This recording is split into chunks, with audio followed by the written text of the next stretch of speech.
Hi everyone, welcome back to Grow Malayalam.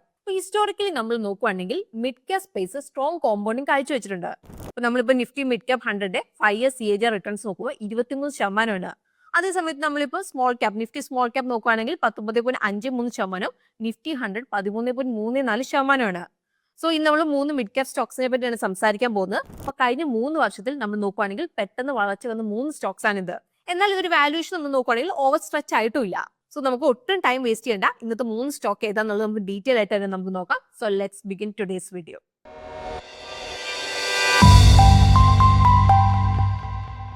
ഇന്നത്തെ നമ്മുടെ first stock വരുന്നത് അനന്തരാജ് ലിമിറ്റഡ് ആണ്. അപ്പോൾ കഴിഞ്ഞ 3 വർഷത്തിൽ കമ്പനി സ്ട്രോങ് എക്സിക്യൂഷൻ കാണിച്ചിട്ടുണ്ട്. ഇവിടെ സെയിൽസ് CAGR ഏകദേശം 65%, അതുപോലെ പ്രോഫിറ്റ് CAGR ഏകദേശം 98%. അപ്പൊ ഇത് കാണിക്കുന്ന ഓപ്പറേറ്റിംഗ് സ്കെയിലും അതുപോലെ ബിസിനസ് മൊമെന്റും ആണ്. അപ്പൊ ഈ ഒരു ഗ്രോത്തിന് മാർജിനും ഡയറക്റ്റ് ഇമ്പാക്ട് ഉണ്ട്. ഇപ്പൊ മാർച്ച് 2022 ഓപ്പറേറ്റിംഗ് മാർജിൻ 16.4%, 2025 ഫൈനാൻഷ്യലിൽ 23.8% കൂടി. അപ്പൊ ഈ ഒരു സെയിം ടൈം ലൈനിൽ നെറ്റ് മാർജിൻ 11.8%, 20.6% കൂടി. അപ്പൊ ഈ ഒരു margin improvement better cost control എന്നാണ് വന്നത്. അതായത് കോസ്റ്റ് ഓഫ് സെയിൽസും എംപ്ലോയി എക്സ്പെൻസും റവന്യൂനോട് കമ്പയർ ചെയ്യുന്ന റേഷ്യോ നല്ല രീതിയിൽ ഒപ്റ്റിമൈസ് ചെയ്തിട്ടുണ്ട്. ഇപ്പൊ വാല്യൂഷൻ സൈഡിൽ നമ്മൾ നോക്കുവാണെങ്കിൽ സ്റ്റോക്ക് ഇവിടെ 5 ഇയർ മീഡിയൻ PI 46x താഴെയാണ് ട്രേഡ് ചെയ്യുന്നത്, അറൌണ്ട് 40x. അതേസമയത്ത് ഇൻഡസ്ട്രി മീഡിയൻ ഇവിടെ വരുന്നത് 33x അടുത്താണ്. അപ്പൊ പ്രൈസ് ടു സെയിൽസിലും ഹിസ്റ്റോറിക്കൽ റേഞ്ചിന്റെ അടുത്താണ് 8.6x, മീഡിയൻ വരുന്നത് 7.5x ആണ്. ഇനി ഇവിടെ നമ്മൾ ട്രാക്ക് ചെയ്യേണ്ട വേറൊരു important point share holding trend ആണ്. ഇപ്പൊ പ്രൊമോട്ടർ സ്റ്റേക്ക് 64.99% 57% ഇടിഞ്ഞു. എന്നാൽ ഈ ഒരു സെയിം പീരീഡിൽ FI ഹോൾഡിംഗ് 6.35% 13.68% കൂടി. അപ്പൊ ഇൻസ്റ്റിറ്റ്യൂഷണൽ ഇൻട്രസ്റ്റ് കൂടിയതാണ് ഇത് കാണിക്കുന്നത്. അപ്പൊ ആദ്യം നമുക്ക് നോക്കാം, കമ്പനിയെ പറ്റി നമുക്കൊന്ന് മനസ്സിലാക്കാം. Anantraj limited NCR focus real estate developer ആണ്. ഹിസ്റ്റോറിക്കലി ബിസിനസ് റെസിഡൻഷ്യൽ പ്രൊജക്ട്സ് ആയിരുന്നു ഫോക്കസ് ചെയ്തിരുന്നത്. എന്നാൽ കമ്പനി ഇപ്പോൾ commercial renters, data centre plus cloud service പോലത്തെ റെക്കറിംഗ് ബിസിനസ്സിലേക്ക് മാറുവാണ്. ഇപ്പോൾ data centre vertical BSNL, RailTel, അതുപോലെ തന്നെ TCIL പോലത്തെ ഗവൺമെന്റ് ലിങ്ക് പാർട്ട്നേഴ്സിന്റെ ഒപ്പം അലയൻസ് ഉണ്ട്. അതുപോലെ 75% കോ ലൊക്കേഷൻ ക്ലയൻസ് ഗവൺമെന്റ് സൈഡിൽ നിന്നാണ് വരുന്നത്. ബിസിനസ് ബ്രോഡ്ലി 2 പാർട്സ് ആണുള്ളത്. റിയൽ എസ്റ്റേറ്റ് റവന്യൂന്റെ 95% കോൺട്രിബ്യൂട്ട് ചെയ്യുന്നുണ്ട്. അതുപോലെ ഡേറ്റാ സെന്റർ അതുപോലെ ക്ലൗഡിൽ നിലവിൽ ഇപ്പോൾ 6% പക്ഷേ ഫാസ്റ്റ് ഗ്രോയിങ് സെഗ്മെന്റ് ആണ് ആവുന്നുണ്ട്. ഇനിയിപ്പോൾ നമ്മൾ ഫൈനാൻഷ്യൽസ് നോക്കുകയാണെങ്കിൽ സെപ്റ്റംബർ 2025 ക്വാർട്ടറിൽ റവന്യൂ 513 കോടിയിൽ നിന്ന് 631 കോടിയായിട്ട് കൂടി. ഇയർ ഓവർ ഇയർ 23% കൂടുതൽ. ഇപ്പൊ luxury project the estate residence അതുപോലെ ന്യൂ ഫേസ് ഓഫ് അനന്തരാജിൽ നിന്നാണ്. അതിനൊപ്പം കൺസിസ്റ്റന്റ് ഡിമാൻഡും. അതേസമയത്ത് എക്സ്പെൻസ് നമ്മൾ നോക്കുകയാണെങ്കിൽ 15.8% മാത്രമേ കൂടിയുള്ളൂ. അപ്പൊ ഇത് ഓപ്പറേറ്റിംഗ് ലിവറേജ് നൽകുന്നുണ്ട്. Operating profit year over year 49% വളർന്ന് 168 കോടിയായി. അതിൽ ഓപ്പറേറ്റിംഗ് പ്രോഫിറ്റ് മാർജിൻ 22% 26.6% കൂടി. ഓപ്പറേഷൻ സ്ട്രോങ് ആയതുകൊണ്ട് പാറ്റ് ഇവിടെ ഇയർ ഓവർ ഇയർ 30% വളർന്ന് 138 കോടിയായി. ഇനി ഇവരുടെ ഗ്രോത്ത് ഔട്ട്ലുക്ക് നമ്മൾ നോക്കുമ്പോൾ റെസിഡൻഷ്യൽ സൈഡിൽ കമ്പനിക്ക് ഓൺഗോയിങ് പ്ലസ് പ്ലാൻഡ് ആയിട്ട് 11.4 million square feet pipeline ഉണ്ട്. അപ്പൊ ഇതിൽ മെയിൻ പ്രോജക്ട്സ് ഗുരുഗ്രാമിൽ ലക്ഷറി ഹൗസിംഗ് 2 GH3 വരുന്നുണ്ട്. ഇപ്പൊ Q4 FY 26 അപ്രൂവൽ ലഭിക്കുമെന്നാണ് ഇത് പ്രതീക്ഷിക്കുന്നത്. അപ്പൊ ഈ 2 പ്രോജക്റ്റിൽ നിന്ന് മാത്രം 5066 കോടി റവന്യൂ ജനറേറ്റ് ചെയ്യാനാണ് പ്രതീക്ഷിക്കുന്നത്. അപ്പൊ ഇതെന്ന് പറയുന്നത് 2025 ഫൈനാൻഷ്യൽ ടോട്ടൽ ഇൻകത്തിന്റെ 2.5 ഇരട്ടിയാണ്. ഇനി ഡേറ്റാ സെന്ററിൽ നമ്മൾ നോക്കുവാണെങ്കിൽ ഡിമാൻഡ് സ്ട്രോങ് ആയതുകൊണ്ട് ഗ്രോത്തിന് സപ്പോർട്ട് ലഭിക്കുന്ന പോസിറ്റീവ് ഫാക്ടർ സ്ട്രോങ് ആണ്. ഇന്ത്യ ലോകത്തെ ഡേറ്റയുടെ 28% ജനറേറ്റ് ചെയ്യുന്നുണ്ട്. എന്നാൽ ഇതിന്റെ 1% മാത്രമേ ഹോസ്റ്റ് ചെയ്യുന്നുള്ളൂ. ഇവിടുത്തെ പ്ലാൻ ഡിസംബർ 2026 ആകുമ്പോഴേക്കും IT ലോഡ് 28 മെഗാവാട്ടിൽ നിന്ന് 63 മെഗാവാട്ട് ആയിട്ട് കൂട്ടാനാണ്. അതിൽ 2032 ആകുമ്പോഴേക്കും 307 മെഗാവാട്ട് ആയിട്ട്. ഇപ്പൊ 63 മെഗാവാട്ടിൽ മാനേജ്മെന്റ് ആനുവൽ റവന്യൂല് 1200 കോടി ടാർഗറ്റ് ചെയ്യുന്നുണ്ട്. അപ്പൊ ഇതെന്ന് പറയുന്നത് നിലവിലെ ക്വാർട്ടർലി റവന്യൂന്റെ ഓൾമോസ്റ്റ് 2 ഇരട്ടിയാണ്. ഇനി കമ്പനിയുടെ ഏറ്റവും വലിയ കോമ്പറ്റേറ്റീവ് അഡ്വാൻറ്റേജ് എന്ന് പറയുന്നത് പ്രൈം ലൊക്കേഷനുള്ള 320 acre debt free land bank ആണ്. ഇനി കമ്പനി പറഞ്ഞേക്കുന്ന ലോ കോസ്റ്റ് 83 ഏക്കർ ലാൻഡ് ബാങ്കിന്റെ ഡീറ്റെയിൽസ് ഇതൊക്കെയാണ് വരുന്നത്. ഇനി നമ്മൾ ഇവരുടെ ബാലൻസ് ഷീറ്റ് നോക്കുകയാണെങ്കിൽ ഡെറ്റ് ടു ഇക്വിറ്റി റേഷ്യോ കുറഞ്ഞിട്ടുണ്ട്. അപ്പൊ ഇതിന്റെ മെയിൻ കാരണം ബോറോയിങ്സ് റീപേയ്മെന്റ് അതുപോലെ തന്നെ സ്ട്രോങ് ഇക്വിറ്റി ബേസ് ആണ്. അതേസമയത്ത് debt service coverage ratio almost 2 ഇരട്ടിയായിട്ട് കൂടിയിട്ടുണ്ട്. അപ്പൊ ഇത് ക്ലിയർ ആയിട്ട് കാണിക്കുന്ന ഹയർ EBIT അതുപോലെ ലോവർ ഡെറ്റ് ബർഡൻ ആണ്. ഇനി നമ്മൾ ക്യാഷ് ഫ്ലോ സൈഡിൽ നോക്കുകയാണെങ്കിൽ കുറച്ച് വോളറ്റിലിറ്റി വിസിബിൾ ആണ്. CFO ഫ്ലക്ച്വേറ്റ് ചെയ്യുന്നുണ്ട്. അപ്പൊ ഇതിന്റെ മെയിൻ കാരണം വർക്കിംഗ് ക്യാപിറ്റൽ മൂവ്മെന്റ് അതുപോലെ ഇൻവെന്ററി ചേഞ്ച് ആണ്. ഇനി റിസ്ക് സൈഡിൽ കുറച്ച് നോട്ട് ചെയ്യേണ്ട ഇമ്പോർട്ടന്റ് പോയിന്റ്സ് ഉണ്ട്. കമ്പനി NCRലും വളരെയധികം ഡിപ്പെൻഡ് ചെയ്യുന്നതുകൊണ്ട് തന്നെ റെഗുലാരിറ്റിയും എൻവയോൺമെന്റ് വോളറ്റിലിറ്റിയിലേക്ക് കമ്പനി ഇവിടെ എക്സ്പോസ്ഡ് ആണ്. ഇപ്പൊ ഗുരുഗ്രാം പോലത്തെ ഏരിയയിൽ GRIP റെസ്ട്രിക്ഷൻ അതുപോലെ weather related temporary post construction അതുപോലെ കമ്മീഷനിൽ ഡിലേ ഇവിടെ വരുത്താം. ഇപ്പം നമ്മളുടെ എക്സാമ്പിൾ പറയുകയാണെങ്കിൽ 22 megawatt data centre capacity pollution norms കാരണം ഡിലേ നേരിട്ടിട്ടുണ്ടായിരുന്നു.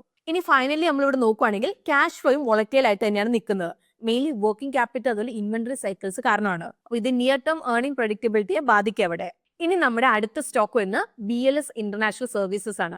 അപ്പൊ കഴിഞ്ഞ 3 വർഷത്തിൽ കമ്പനി 37% സെയിൽസ് CAGR അതിൽ 65% പ്രോഫിറ്റ് CAGR നൽകിയിട്ടുണ്ട്. മാർജിൻ ഇവിടെ കുറച്ചും കൂടി പവർഫുൾ ആയിരുന്നു. കഴിഞ്ഞ 3 വർഷത്തിൽ നമ്മൾ നോക്കുകയാണെങ്കിൽ ഓപ്പറേറ്റിംഗ് പ്രോഫിറ്റ് മാർജിൻ 12.6% 2025 ഫൈനാൻഷ്യലിൽ 28.7%. അതുപോലെ ഈ സെയിം പീരീഡിൽ നെറ്റ് മാർജിൻ 13.1% 2025 ഫൈനാൻഷ്യലിൽ 24.6%. അപ്പൊ ഈ ഒരു ഇംപ്രൂവ്മെന്റ് കൂടുതലും ഓപ്പറേഷണൽ ആണ്. കാരണം cost of service to revenue 68% 45% കുറഞ്ഞു. അപ്പൊ ക്ലിയർ ഓപ്പറേറ്റിംഗ് ലിവറേജ് ആണ് ഇത് കാണിക്കുന്നത്. ഇനി നമ്മളിവിടെ വാല്യൂഷൻ സൈഡിൽ നോക്കുകയാണെങ്കിൽ stock 5 year median PE 37x താഴെയാണ് ട്രേഡ് ചെയ്തത്, അറൌണ്ട് 22x അടുത്ത്. ഇത് ഇൻഡസ്ട്രി മീഡിയനായ 40x താഴെയാണ്. ഇപ്പൊ പ്രൈസ് ടു സെയിൽസ് ഹിസ്റ്റോറിക്കലി അതുപോലെ തന്നെ ഇൻഡസ്ട്രി റേഞ്ചിന്റെ ഉള്ളിലാണ്, അറൌണ്ട് 4 to 5x. ഇപ്പൊ BLS international global tech enabled service കമ്പനിയാണ്. ഇപ്പൊ ഗവൺമെന്റിനായിട്ട് വിസ, പാസ്പോർട്ട്, കോൺസുലർ, അതിൽ സിറ്റിസൺ സർവീസ് മാനേജ് ചെയ്യുന്നുണ്ട്. ഇപ്പൊ ബേസിക്കലി വിസ ആപ്ലിക്കേഷന്റെ end to end life cycle അതുപോലെ തന്നെ ഐഡന്റിറ്റി മാനേജ്മെന്റ് സോവറിൻ എന്റിറ്റീസിന് മുൻപാകെയാണ് മാനേജ് ചെയ്യുന്നത്. അപ്പൊ ഇവരുടെ main business model long term multi year government contract base ചെയ്തിട്ടാണ്. അപ്പൊ ഇത് കമ്പനിക്ക് റെഗുലർ ആയിട്ട് വരുന്ന ഇൻകം പോലത്തെ റവന്യൂ നൽകുന്നുണ്ട്. ഇനി നമ്മൾ Q2 FY26 റവന്യൂ മിക്സ് നോക്കുകയാണെങ്കിൽ 62% വിസ ആൻഡ് കോൺസുലർ സർവീസിലാണ് വരുന്നത്. അപ്പൊ ഇതിൽ visa processing, biometrics, document verification, അതിൽ അറ്റസ്റ്റേഷൻ പോലത്തെ സർവീസ് ആണ് വരുന്നത്. ബാക്കി 38% ഡിജിറ്റൽ സർവീസിൽ നിന്നാണ് ഇവിടെ വരുന്നത്. അപ്പൊ ഇവിടെ company bank account opening, pan അല്ലെങ്കിൽ ആധാർ എൻറോൾമെന്റ് പോലത്തെ സർവീസുകൾ നൽകുന്നുണ്ട്. അതുപോലെ ഇവിടെ ഏറ്റവും പ്രധാനമായിട്ട് by time visa segment revenue share 84% 62% ഇവിടെ കുറഞ്ഞു. അതേസമയത്ത് നമ്മൾ നോക്കുകയാണെങ്കിൽ ഡിജിറ്റൽ സർവീസസ് 15% നിന്ന് 38% ഇവിടെ വളർന്നു. എന്നാൽ പ്രോഫിറ്റബിലിറ്റി ട്രെൻഡ് ഇവിടെ മിക്സ്ഡ് ആണ്. വിസ ബിസിനസ്സിലെ PBIT മാർജിൻ 36% 40% ഇംപ്രൂവ് ആയി. എന്നാൽ ഡിജിറ്റൽ സർവീസസിൽ മാർജിൻ 23% 9% ഇടിഞ്ഞിട്ടുണ്ട്. ഇനി നമ്മളിപ്പം ക്വാർട്ടർലി നമ്പേഴ്സ് നോക്കുകയാണെങ്കിൽ BLSന്റെ സെയിൽസ് 2025 സെപ്റ്റംബറിൽ ഇയർ ഓവർ ഇയർ 49% കൂടി 737 കോടിയായി. ഇതിൽ വിസ ആപ്ലിക്കേഷൻ വോളിയത്തിൽ ഇയർ ഓവർ ഇയർ 11.7% ഇൻക്രീസും വരുന്നുണ്ട്. അതുപോലെ ഈ അടുത്ത് അക്വിസിഷനായ സിറ്റിസൺഷിപ്പ് ഇൻവെസ്റ്റ്മെന്റ് ആഡ് ഫിഡിൽസ് ഒരു മെയിൻ ഫാക്ടർ ആയിരുന്നു. എന്നാൽ എക്സ്പെൻസ് സൈഡിൽ കോസ്റ്റ് കുറച്ച് കൂടുതലായിരുന്നു. Total cost year over year 58% കൂടി. അപ്പൊ ഇതിന് മെയിൻ കാരണം കോസ്റ്റ് ഓഫ് സർവീസ് 89% കൂടിയതാണ്. അപ്പൊ വിസ ബിസിനസ്സിലെ മാർജിൻ 42% ഇംപ്രൂവ് ആയി. അപ്പൊ ഇതിന് കാരണമായത് ബെറ്റർ ഫിക്സ്ഡ് കോസ്റ്റ് അബ്സോർപ്ഷൻ ആണ്. എന്നാൽ ആഡ് ഫിഡിൽസ് പോലത്തെ low margin high revenue business entry ചെയ്തതിനെ തുടർന്ന് കൺസോളിഡേറ്റഡ് മാർജിൻ ഇവിടെ ഡൈല്യൂട്ട് ആയി. അപ്പൊ ഇത് കാരണം operating profit year over year 30% മാത്രമേ ഇവിടെ വളർന്നുള്ളൂ. അതുപോലെ operating profit margin 423 basis point ഇടിഞ്ഞ് 28.9% ആയി. അപ്പൊ ഇതുപോലെ നെറ്റ് പ്രോഫിറ്റും ഇയർ ഓവർ ഇയർ 27% കൂടി 186 കോടിയായി. എന്നാൽ നെറ്റ് മാർജിൻ 425 ബേസിസ് പോയിന്റ് ചുരുങ്ങി 25% ആയി. ഇനി നമ്മൾ ഗ്രോത്ത് ഔട്ട്ലുക്ക് നോക്കുമ്പോൾ വിസ ഔട്ട്സോഴ്സിംഗ് മാർക്കറ്റ് 2024 മുതൽ 2029 ഇടയ്ക്ക് 14% CAGR വളരുമെന്നാണ് പ്രതീക്ഷിക്കുന്നത്. അതേസമയത്ത് ഗ്ലോബൽ കോൺസുലർ സർവീസ് മാർക്കറ്റ് വളരെ വേഗത്തിൽ വളരുന്നുണ്ട്, 32% CAGR. കൂടാതെ outsource visa application share total വോളിയത്തിൽ 38% 50% കൂടുമെന്നാണ് ഇവിടെ പ്രതീക്ഷിക്കുന്നത്. ഇതിനൊപ്പം ആധാർ സേവാ കേന്ദ്രയ്ക്കായിട്ട് BLS 2055 കോടിയുടെ 6 ഇയർ കോൺട്രാക്ട് സെക്യൂർ ചെയ്തിട്ടുണ്ട്. 2025 ഫൈനാൻഷ്യലിലെ 2193 കോടി റവന്യൂന്റെ കോൺടാക്സിൽ നോക്കിയാൽ ഇത് ഏകദേശം ഒരു വർഷത്തെ റവന്യൂവിന് തുല്യമാണ്. ആനുവൽ ബേസിസിൽ 340 കോടി ആഡ് ചെയ്യുന്നുണ്ട്. അപ്പൊ ഇത് നിലവിലെ റൺ റേറ്റിനൊപ്പം കമ്പയർ ചെയ്തുകൊണ്ട് 15 മുതൽ 16% ഇൻക്രിമെന്റൽ ബൂസ്റ്റ് നൽകുന്നുണ്ട്. ഇപ്പൊ മാനേജ്മെന്റ് 9,000 മുതൽ 18,000 കോടിയുടെ ഗ്ലോബൽ ടെൻഡർ അതുപോലെ റിന്യൂവബിൾ പൈപ്പിംഗ് ഹൈലൈറ്റ് ചെയ്തിട്ടുണ്ട്. അപ്പൊ ഇതെന്ന് പറഞ്ഞിട്ടുണ്ടെങ്കിൽ 2025 ഫൈനാൻഷ്യൽ റവന്യൂന്റെ 3.5 മുതൽ 7 ഇരട്ടിയാണ്. എന്നാൽ ഇതൊരു കമ്മിറ്റഡ് ഓർഡർ ബുക്ക് അല്ല, എന്നാൽ ഒരു മീഡിയം ടേം ബൈൻഡിങ് അതുപോലെ റിന്യൂവബിൾ ഓപ്പർച്യൂണിറ്റിയുടെ ഒരു പൂളാണ്. അപ്പൊ ക്യാഷ് ഫ്ലോന്റെ ഫ്രണ്ടിൽ ഒരു സ്ട്രോങ് ഇംപ്രൂവ്മെന്റ് ഉണ്ട്. CFO 185 കോടിയിൽ നിന്ന് 829 കോടിയായിട്ട് കൂടി. അപ്പൊ ഈ ഒരു growth mainly higher operating profits അതിൽ റിസീവബിൾസ് അതിൽ പേയബിൾസിന്റെ ബെറ്റർ മാനേജ്മെന്റിനാണ് വന്നേക്കുന്നത്. എന്നാൽ നമ്മളിവിടെ നോക്കുകയാണെങ്കിൽ കുറച്ച് റിസ്ക്കും ഉണ്ട്. ഇപ്പൊ നിയർ ടേമിൽ കമ്പനിക്ക് ഏറ്റവും വലിയ ഓവർഹാങ് ആയത് ഒക്ടോബർ 2025 വന്ന MEA ഡിബാർമെന്റ് ആണ്. അപ്പൊ ഇതിന്റെ ഭാഗമായിട്ട് BLSന് 2027 വരെ പുതിയ ഇന്ത്യൻ മിഷൻ ടെൻഡേഴ്സിന് വിലക്കിയിരുന്നു. അപ്പൊ റിലീഫ് ഡിസംബർ 2025 വന്നു. അപ്പോൾ ഡൽഹി ഹൈക്കോർട്ട് ടെൻഡർ എലിജിബിലിറ്റി ഇവിടെ തിരിച്ചു കൊണ്ടുവന്നു. അപ്പൊ ഇങ്ങനെയൊക്കെ ആണെങ്കിലും ഈ ഒരു സംഭവം അടിസ്ഥാനപരമായ ഒരു അപകടം ഇവിടെ വ്യക്തമാക്കുന്നുണ്ട്, ഹൈ റെഗുലാറ്ററി സ്ക്രൂട്ടനി. ഇപ്പൊ ഗവൺമെന്റ് ലിങ്ക് കോൺട്രാക്ട്സിൽ കംപ്ലൈൻസ് അല്ലെങ്കിൽ സർവീസ് ക്വാളിറ്റി കുറഞ്ഞാൽ ഫ്യൂച്ചർ ടെൻഡേഴ്സ് റിന്യൂവബിൾ അല്ലെങ്കിൽ എക്സ്പാൻഷനിൽ അൺസർട്ടനിറ്റി ഉണ്ടാക്കാൻ വേണ്ടി സാധ്യതയുണ്ട്. ഈവൻ നിലവിലുള്ള നിയന്ത്രണം നോക്കിയാൽ പോലും നമുക്ക് കാണാൻ വേണ്ടി സാധിക്കും. ഇതിന്റെ പുറമെ ആദ്യ ഫിജിൽസ് അക്യൂർ ചെയ്ത വഴി ഡിജിറ്റൽ സർവീസ് വലുതായി. ആദ്യ ഫിജിൽസ് റവന്യൂന്റെ 4 മുതൽ 5% പ്രോഫിറ്റ് മാത്രമേ ഏൺ ചെയ്യുന്നുള്ളൂ. എന്നാൽ ഇവരുടെ മെയിൻ ബിസിനസ് ആണെങ്കിൽ 40%-ലധികം പ്രോഫിറ്റ് ഇവിടെ ഏൺ ചെയ്യുന്നുണ്ട്. സോ ഇവിടെ നമ്മൾ ആദ്യ ഫിജിൽസ് ബാക്കിയുള്ള കമ്പനിയായിട്ട് നമ്മൾ നോക്കുമ്പോൾ കൺസോളിഡേറ്റഡ് മാർജിൻ ഇവിടെ താഴെ പോകും. ഇനി ഇന്നത്തെ നമ്മുടെ ലാസ്റ്റ് കമ്പനി വരുന്നത് ഫോഴ്സ് മോട്ടോഴ്സ് ആണ്. അപ്പൊ കഴിഞ്ഞ 3 വർഷത്തിൽ company 36% sales CAGR 100% profit CAGR നൽകിയിട്ടുണ്ട്. അപ്പൊ മാർജിനിലും ഒരു ഷാർപ്പ് ടേൺ അറൗണ്ട് ഇവിടെ കണ്ടിട്ടുണ്ട്. ഓപ്പറേറ്റിംഗ് പ്രോഫിറ്റ് മാർജിൻ ജസ്റ്റ് 2% 13.5% ഇവിടെ കൂടി. അതുപോലെ നെറ്റ് പ്രോഫിറ്റ് മാർജിൻ മുമ്പ് നെഗറ്റീവ് ആയിരുന്നു, ഇപ്പോൾ ഓൾമോസ്റ്റ് 10% അത് എത്തിയിട്ടുണ്ട്. അപ്പൊ ഇത് ഓപ്പറേറ്റിംഗ് ഇംപ്രൂവ്മെന്റ്സ് ആണ് ഇവിടെ വ്യക്തമാക്കുന്നത്. കാരണം cost of materials and employee expense to revenue ratio ഇവിടെ പതുക്കെ ഇവിടെ ഇംപ്രൂവ് ആയി. എന്നാലും ഇവിടെ ഒരു ലിമിറ്റേഷൻ ഉണ്ട്. നെറ്റ് പ്രോഫിറ്റ് പൂർണ്ണമായിട്ട് ഓപ്പറേഷണൽ അല്ല. കമ്പനിക്ക് ചില എക്സെപ്ഷണൽ ഗ്രാന്റ്സ് MP ഗവൺമെന്റിന് ലഭിച്ചിട്ടുണ്ട്. അപ്പൊ ഇത് അതർ ഇൻകത്തിൽ നല്ല രീതിയിൽ കോൺട്രിബ്യൂട്ട് ചെയ്തിട്ടുണ്ട്. 2023 ഫൈനാൻഷ്യലിൽ other income net profit almost ഇരട്ടിയായിരുന്നു. അതിൽ 2025 ഫൈനാൻഷ്യലിൽ 56% നെറ്റ് പ്രോഫിറ്റും സെയിം സോഴ്സിൽ നിന്നാണ് വന്നേക്കുന്നത്. വാല്യുവേഷൻ സൈഡിൽ സ്റ്റോക്ക് 5 ഇയർ മീഡിയനായ 29x അടുത്താണ് ട്രേഡ് ചെയ്യുന്നത്. അപ്പൊ ഇത് ഇൻഡസ്ട്രി മീഡിയനായ 34x കുറവാണ്. Price to sales ratio 2.8x ഉള്ളിലാണ്. അതേ സമയത്ത് നമ്മൾ നോക്കുകയാണെങ്കിൽ ഷെയർ ഹോൾഡിംഗ്സിലെ FI6 കഴിഞ്ഞ 2.5 വർഷത്തിൽ 8% കൂടി. അതേസമയത്ത് പ്രൊമോട്ടർ ഹോൾഡിംഗ് സ്റ്റേബിൾ ആയിട്ട് നിന്നു. ഇനി നമുക്ക് കമ്പനീനെ പറ്റി നമുക്കൊന്ന് മനസ്സിലാക്കാം. അപ്പോൾ ഫോഴ്സ് മോട്ടോഴ്സ് ഓട്ടോമോട്ടീവ് കോമ്പോണൻസ് അതിൽ വെഹിക്കിൾസ് ആണ് മാനുഫാക്ചർ ചെയ്യുന്നത്. അപ്പൊ ഇതിൽ വരുന്നതാണ് passenger vans, school buses, ambulance മുതൽ LCVs.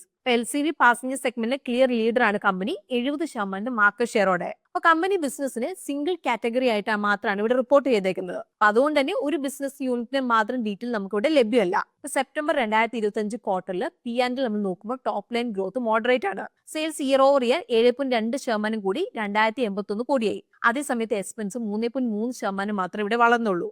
അപ്പൊ ഇത് ടൈറ്റ് കോസ്റ്റ് കൺട്രോൾ ആണ് കാണിക്കുന്നത്. അപ്പൊ ഇത് ഓപ്പറേറ്റിംഗ് പ്രോഫിറ്റിൽ റിഫ്ലക്ട് ചെയ്തിട്ടുണ്ട്. ഇയർ ഓവർ ഇയർ 28% കൂടി 363 കോടിയായി. അതിൽ operating profit margin 287 basis point expand ചെയ്ത് 17.4% അപ്പൊ ഇതെല്ലാം കാരണം net profit year over year 160% കൂടി 351 കോടിയായി. Net profit margin 16.9%. അപ്പം നവംബർ 2025 പ്രകാരം അടുത്ത 3 വർഷത്തേക്ക് ഫോഴ്സ് മോട്ടോഴ്സിന്റെ കാപെക്സ് പ്ലാൻ 2000 കോടിയാണ് അനൗൺസ് ചെയ്തിട്ടുള്ളത്. അപ്പൊ ഇത് വെച്ച് EV ഡെവലപ്മെന്റ്, പ്ലാൻ മോഡേണൈസേഷൻ, അതുപോലെ എക്സ്പോർട്ട് സ്കെയിൽ ചെയ്യാനാവും അവർ ശ്രദ്ധിക്കുന്നത്. ഇപ്പൊ നിലവിലെ എക്സ്പോർട്ട് 2% മാത്രമാണ് കോൺട്രിബ്യൂട്ട് ചെയ്യുന്നത്. അതായത് ആനുവലി 160 കോടി. അതിൽ മാനേജ്മെന്റ് മീഡിയം ടേം ടാർഗറ്റ് ഇതിൽ 20 മുതൽ 30% കൂട്ടാനായിട്ടാണ്. 2025 ഫൈനാൻഷ്യറിന്റെ 8000 കോടിയുടെ റവന്യൂ കോണ്ടെക്സിൽ ഈ ഒരു കാപെക്സ് ആനുവൽ റവന്യൂ ഓൾമോസ്റ്റ് 25%. കൂടാതെ ഫോഴ്സ് മോട്ടോഴ്സിന് ഡിഫൻസ് സെഗ്മെന്റിന് 2978 ഗൂക്ക വെഹിക്കിൾസിന്റെ ഓർഡർ ലഭിച്ചു. അപ്പൊ ഇവിടെ ഇപ്പം ഒരു വെഹിക്കിളിന് ഒരു 12 മുതൽ 18 ലക്ഷം എടുത്താൽ പോലും ഓർഡർ വാല്യൂ ഏകദേശം 360 മുതൽ 540 കോടി വരും.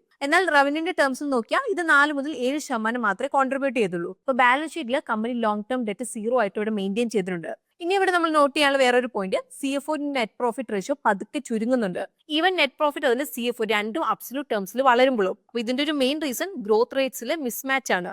എന്നാലും ഇവിടുത്തെ main point CFO/MP ratio still 1ന്റെ മുകളിലാണ്. അപ്പൊ ഇത് വർക്കിംഗ് ക്യാപിറ്റലും ഫിക്സഡ് ഡിപ്പോസിറ്റ് പോലുള്ള മറ്റു ഫൈനാൻഷ്യൽ അസറ്റ്സും കമ്പനിയുടെ ഫൈനാൻഷ്യൽ പെർഫോമൻസിന്റെ ഇമ്പോർട്ടന്റ് ഇമ്പാക്ട് ഉണ്ടെന്നാണ് കാണിക്കുന്നത്. എന്നാലും നമ്മളിവിടെ ഫോഴ്സ് മോട്ടോഴ്സിന്റെ റിസ്ക് മനസ്സിലാക്കണം. LCV പാസഞ്ചർ സെഗ്മെന്റ് നീഷിലെ ലീഡറാണ് കമ്പനി. എന്നാലും ഈ ഒരു സെഗ്മെന്റിൽ ഡിമാൻഡ് സൈക്ലിക്കാലിറ്റിയിലേക്ക് ഹൈലി സെൻസിറ്റീവ് ആണ്. ഈവൻ കഴിഞ്ഞ 5 വർഷത്തെ ബ്രോഡർ ട്രെൻഡ് പോസിറ്റീവ് ആണെങ്കിലും ഹിസ്റ്റോറിക്കൽ ഡേറ്റ കാണിക്കുന്ന സെയിൽസ് പാറ്റേൺ വോളറ്റൈൽ ആണെന്നാണ്. ഇപ്പൊ ഡിസ്ട്രിബ്യൂഷൻ സൈഡിൽ കുറച്ച് കോൺസെൻട്രേഷൻ റിസ്ക് ഉണ്ട്. അപ്പൊ കമ്പനിയുടെ ടോപ്പ് 10 ഡീലേഴ്സ് അതിൽ ഡിസ്ട്രിബ്യൂട്ടേഴ്സ് ഒന്നിച്ച് ടോട്ടൽ സെയിൽസിലേക്ക് ഏകദേശം 21.5% കോൺട്രിബ്യൂട്ട് ചെയ്യുന്നുണ്ട്. അപ്പൊ ഇത് കാണിക്കുന്നത് ചില സെലക്ടഡ് പാർട്ട്നേഴ്സിലേക്കുള്ള ഡിപ്പെൻഡൻസിയാണ്. ക്യാഷ് ഫ്ലോ പെർസ്പെക്ടീവിലും വോളറ്റിലിറ്റി ഉണ്ട്. ഹൈ വർക്കിംഗ് ക്യാപിറ്റൽ റിക്വയർമെന്റ്സ് അതിൽ ലയബിലിറ്റീസ് ക്യാഷ് കൺവേർഷൻ ഇൻകൺസിസ്റ്റന്റ് ആക്കിയിട്ടുണ്ട്. അപ്പൊ ഇത് ഷോർട്ട് ടേം ലിക്വിഡിറ്റി അതിൽ റിട്ടേൺ പ്രഡിക്റ്റബിലിറ്റിയെ ബാധിക്കാം. സോ ഇതാണ് fastest growing mid cap stock decent വാല്യുവേഷനോടെ. അപ്പം ഇതിൽ ഏത് സ്റ്റോക്കാണ് നിങ്ങൾക്ക് കൂടുതൽ പ്രോമിസിംഗ് ആയിട്ട് തോന്നിയത്? അല്ലെങ്കിൽ ഇതുപോലെ വേറെ ഏതെങ്കിലും കമ്പനിയുടെ അനാലിസിസ് നിങ്ങൾക്ക് വേണോ? അങ്ങനെയെങ്കിൽ താഴെ കമന്റ്സ് നമ്മളോട് ഷെയർ ചെയ്യാവുന്നതാണ്. സോ ഇന്നത്തെ വീഡിയോ നിങ്ങൾക്ക് യൂസ്ഫുൾ ആയിട്ടുണ്ടാവുന്നതാണ് നമ്മൾ വിചാരിക്കുന്നത്. അപ്പോൾ വീഡിയോ നിങ്ങൾക്ക് യൂസ്ഫുൾ ആയിട്ടുണ്ടെങ്കിൽ വീഡിയോ ലൈക്ക് ചെയ്യാൻ വേണ്ടി ശ്രദ്ധിക്കണം. അതുപോലെ നമ്മുടെ ചാനൽ കോണ്ടന്റ് ഒക്കെ നിങ്ങൾക്ക് ഇഷ്ടമാവുന്നുണ്ടെങ്കിൽ ചാനലും കൂടി നിങ്ങൾക്ക് സബ്സ്ക്രൈബ് ചെയ്യാം. ഇന്നത്തെ വീഡിയോ നമ്മൾ എഡ്യൂക്കേഷണൽ പർപ്പസിനായിട്ടാണ് കവർ ചെയ്തിരിക്കുന്നത്. ഇതൊരു ഇൻവെസ്റ്റ്മെന്റ് അഡ്വൈസ് അല്ല. സോ നമുക്ക് പുതിയൊരു വീഡിയോ ആയിട്ട് ഗ്രോ മലയാളം ചാനലിലൂടെ വീണ്ടും കാണാം. അതുവരെ take care, happy investing and bye from Rincy.